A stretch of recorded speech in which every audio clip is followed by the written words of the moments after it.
On a démarré effectivement le 3 février 2020 l'activité, donc un mois et demi avant le Covid. On a eu ce projet il y a un peu plus de maintenant 2 ans. En fait, moi je vendais ma société, Jean-Louis sortait d'une activité et on voulait monter un projet en commun. Et du coup, on a décidé, on était fans tous les deux de vin, donc on s'est dit pourquoi pas un bar à vin. Et dans le secteur où on habite, on est de Lezoux. Il n'y avait pas grand chose, nous-mêmes on se rendait compte que pour sortir, fallait tout de suite aller sur Clermont-Ferrand, mais localement il n'y avait pas.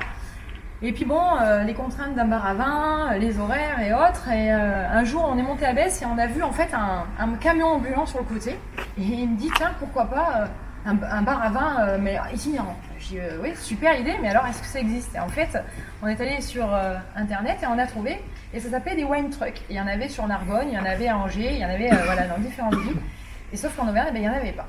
Et donc du coup voilà, l'idée, la pin-up des vins est née. Et voilà, c'est un projet qu'on a monté de A à Z.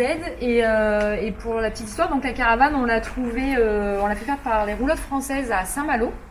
Donc ils montaient le projet avec votre concept. Et du coup, on est allé la chercher là-bas. Et comme on est fan des années 70, on a voulu lui donner un petit côté vintage, parce que la caravane, ça rappelle les vacances, ça rappelle les grands-parents, ça rappelle les campings. Et on s'est dit, voilà, c'est toujours le lieu convivial, sympa. Et voilà pourquoi on a choisi ce concept. Voilà. Et on propose aujourd'hui donc des vins de vignerons récoltants. On s'est spécialisé sur des vins qui sont soit en bio, soit en biodynamie. Et on propose également de la bière locale, artisanale. Donc nous on travaille avec l'atelier du Malt dans le Livradois Forest, qui est à Courpierre, et des softs. Et là, petite nouveauté, c'est le cidre qui est bio aussi. Donc là on est parti en vacances, on est revenu avec 15 cartons, donc on avait pris un bon véhicule, et on a fait également du jus de pomme bio, mais là il a été vendu totalement, donc je vais recommander. Voilà, donc le but c'est à terme de supprimer les sodas, parce qu'on aimerait travailler avec des producteurs d'ici sur des jus de fruits locaux en bio. Voilà, donc là c'est ma prochaine démarche. Donc on m'a dit qu'il fallait aller voir sur acheter en Auvergne, donc je vais aller voir s'il y a des petits producteurs que je pourrais trouver. Et puis voilà, et on propose aussi des petites planches apéro, charcuterie, fromage, toujours avec des producteurs locaux. La démarche elle est vraiment celle-ci. Et pareil pour les vins.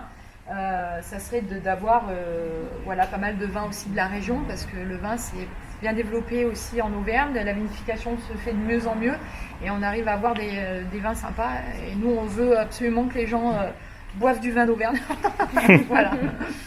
Voilà. 3 minutes 2. Bien. Oh, la classe. La première fois que tu te présentes, oui. Tu as déjà fait. Super.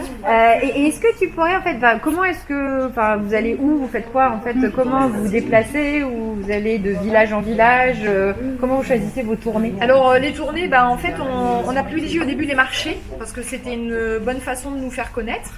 Et puis finalement on a eu bon nez de faire ça, parce qu'avec le Covid, autant dire que l'événementiel ça a été 0 sur 1 an. Et toutes les programmations qu'on pensait, dont la Pamparina, qui est un festival de rue gratuit sur Thiers, qui quand même réunit 50 000 personnes en 3 jours, et c'était dans mon plan prévisionnel, donc autant dire que ça a été aboli. Donc le marché, ça a été une des solutions, et c'est ce qui nous a fait vivre, parce qu'on a pu travailler donc au marché d'Aubière le dimanche. On est sur un petit marché à Lezoux samedi matin, parce qu'on est de là-bas. On fait un petit marché producteur le mercredi soir à Cuya, et puis le vendredi on faisait un petit marché sur Saint-Maurice-et-Salier aussi, qui avait lieu 2 fois par mois. Et le jeudi on fait un after work avec Tati Burger, qui est ici présente, qui n'a pas le camion mais qui est là. Et voilà, et on cherche d'ailleurs toujours des food trucks pour se développer les jeudis soirs sur Thiers. Donc voilà, si vous avez des gens qui sont intéressés, n'hésitez pas à leur en faire part, parce que ça peut être intéressant. Voilà. Oui, j'ai dit, est-ce qu'il y a des questions? J'avais une question, c'est du coup comment vous faites au niveau licence, que sont les licences 3, 4? Alors on a la licence 3, parce que la licence 3 c'est ce qui nous permet de vendre de l'alcool jusqu'à 18 degrés. Donc moi j'ai passé le permis d'exploitation pour pouvoir l'avoir. Et c'est très compliqué pour avoir cette licence en itinérance, parce que en fait une licence à la base elle ne se déplace pas. Donc la licence 4 j'en parle pas, parce que la licence 4 pour les commerces ambulants c'est interdit de vendre de l'alcool de 4e catégorie.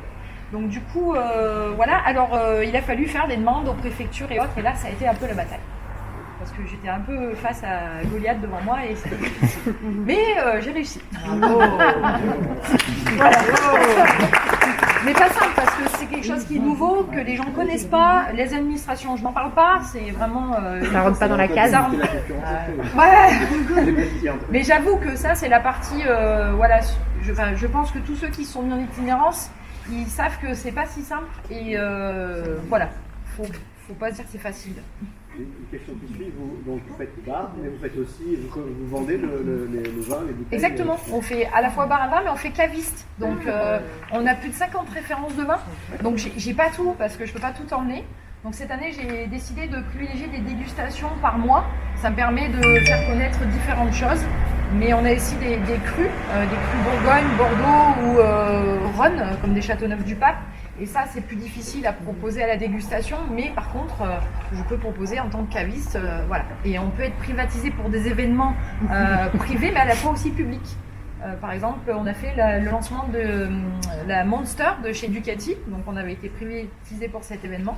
Et là, par exemple, on va faire un séminaire pour des pharmaciens, pour un laboratoire pharmaceutique. Mais on peut également faire un mariage, un baptême, un enterrement de vie de garçon, puis de jeune fille, ce que vous voulez.